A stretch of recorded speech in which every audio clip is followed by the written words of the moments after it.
Yes, mga minamahal!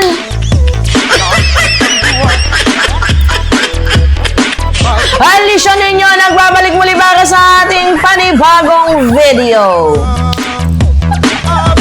Uy, ang sayo talaga ng balitang nakikita ko.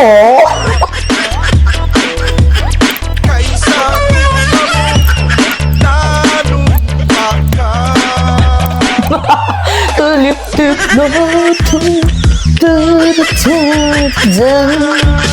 naamoy nyo ba?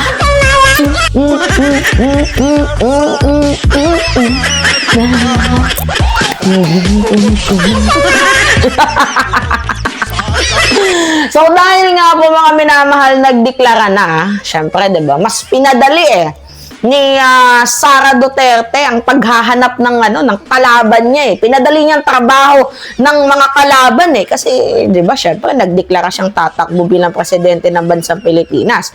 So dahil nga nagdeklara na siya, mayroon ng mga umuugong din na pangalan na posibleng ipantapat dito nga po kay Sara Duterte. At ilan nga po sa mga mambabatas, walang iba, tinutukoy nila mga minamahal na malakas na pangtapat dyan kay Sara Duterte, walang iba kundi itong si Leni Robredo, itong si Mayor Leni. Naku po, ilang mga mambabatas na po ang nagsabi. Kabilang na nga po dyan sa nagsalita itong si Erwin Tulfo. Tulfo na to mga minamahal, Tulfo na to. Oo, yung nagsalita na walang pwedeng ibang malakas na pantapat kay Sara Duterte kundi itong si Leni Robredo. Si Erwin Tulfo kasi nagdeklara din naman na hindi daw siya tatakbo. Pero mga minamahal, sabi ko naman sa inyo, alangan naman magdeklara silang tatakbo sila agad, di nasira yung kanilang pangalan, nasira yung kanilang reputation. 'Di ba? Ito ngang si Mayor Vico Soto na hindi nagsasalita, sinisiraan na nila 'Di ba?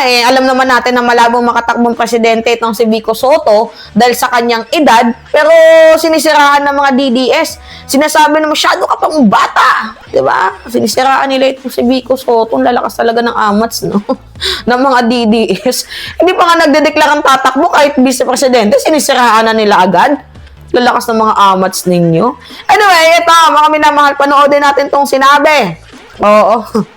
Ni Erwin Tulfo na kung saan ni-reveal niya na walang ibang malakas na pantapat kay Sara Duterte kundi itong si Leni Robredo. Alright, syempre good governance tayo, 'di ba? Manalo na lang lahat. Wag lang si Sara. Ayaw namin mga kabataan ng magnanakaw. Alright, continue. Bahid ng korupsyon si Robredo. Si Robredo rin ang binanggit ni Senador Erwin Tulfo na pantapat kay Duterte sa eleksyon. Dapat si Leni Robredo siguro at saka yung mga kasama niya sa liberal. Sinabi ng malakas. Diba? Dapat si Leni Robredo at yung mga kasamahan niya sa liberal. Kasi wala naman talagang mabigat na kalaban sa ngayon itong si Sara Duterte, kundi itong si Leni or itong si Risa, 'di ba? Na pantapat, diyan kay Sara Duterte. Sa ngayon kasi wala pang dinideklarang pangalan itong ating administrasyon, itong si President Bongbong Marcos. Wala pa siyang dinideklarang names kung sino nga ba dapat ang tatakbo, kung sino nga dapat ang ipopromote or susuportahan natin. Pero sa aking naamoy, mukhang mayroon na talagang Unipink, mga minamahal. Eto na, tingnan ninyo. Kanyang na tiyempong magkikita sa Sabado sina Pangulong Marcos at Robredo na ngayon mayor ng Naga City. Kaugnay ng Oplan kontra Baha roon. Nag-post din si Robredo na ininspeksyonan niya ang pupuntahang lugar ng Pangulo para bisitahin ang flood control efforts ng gobyerno. Tanong kay Palace Press Officer Claire Castro, may pag-uusapan pa bang iba ang Pangulo at si Robredo? Yan ang abangan nyo. Abangan na. Ay, sakto, naka-pink. Itong si Yusek Claire, diba? Ano kayang ibig sabihin nito? Naka-pink itong si Yusek Claire. Pero siguro wala naman natang meaning, no? Mga minamahal. Pero, syempre, mayroon naman kami mga pangamoy, diba? Lalo pat ngayon, nililigawan mga minamahal ng mga DDS itong si Leni Robredo. Nililigawan nila Inuutunan naman nila itong si Mama Leni.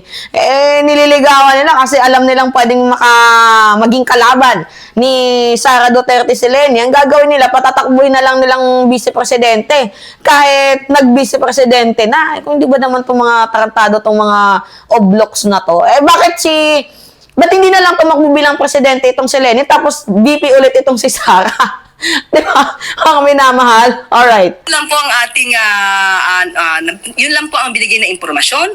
Dahil nga po ang pinasisimulan nga po ng Pangulo itong Oplan kontra Baha. Oh. At isa sa mga lugar na kanyang pinatutukan ay ang Naga City. So, yun lamang po. Kung ano pang pag-uusapan nila, abangan na lang po natin. Napuna rin na nakasuot si Castro ng pink, ang kulay ng kampanya ni Robredo noon. Nice. Signals na nililigawan talaga ng administrasyon si Vice President, dating Vice President Leni Robredo. Ikaw naman, nagsuot lang ako ng pink pero naagad mali siya. Wala po. Matatandaang noong Oktubre 2024, nagkaharap na rin sina Marcos at Robredo sa inaugurasyon ng Sorsogon Sports Arena. Tinawag pa ito ni Pangulong Marcos na political reconciliation matapos maging magkatunggali noong eleksyon 2022. Sa mga nag-iisip kung may nabubuo bang alyansa, sabi ni Castro, Wala po kasi talaga na pag-uusapan tungkol sa pangangampanya. Kung sino man ang magiging kandidato sa 2028. Hindi pa po kasi panahon ngayon, napakaaga po pa kasi. sinisika pa ng GMA Integrated News na makuha ang reaksyon ni Robredo sa mga usaping ito. Diba? Paano natin nasabing nililigawan na nila si Leni? Ako na papakitang sa inyo mga minamahal. Wait lang. Eto, kung paano nila ngayon nililigawan si Leni Robredo. Sara Leni sa 2028, pinag-uusapan ng Duterte camp. Diba? After nyong tawaging Mama Leni, after nyong siraan itong si Leni, tawagin ninyong lugaw. Ngayon, mahanap kayo ng kampi ninyo? Hindi ba naman kayo mga tarantads do? Diba? Mga minamahal, politically mature itong si PBBM at itong si Leni. Unlike dito kay Sara Duterte na user. Oo. At saka gusto ni Leni Robredo ng good governance. Alam nga naman sumapit dyan siya sa kadiliman. Diba ang sabi nga ni Leni Robredo, kami ang liwanag sa dilim. Hindi kami ang magpapakulimlim, magpapadilim. Diba? Turuntado. Uy! Grabe kayo! Mga minamahal! Alright. Okay, kayo ano masasabi nyo dito? Grabe ang init talaga na usapin sa politika. Oy!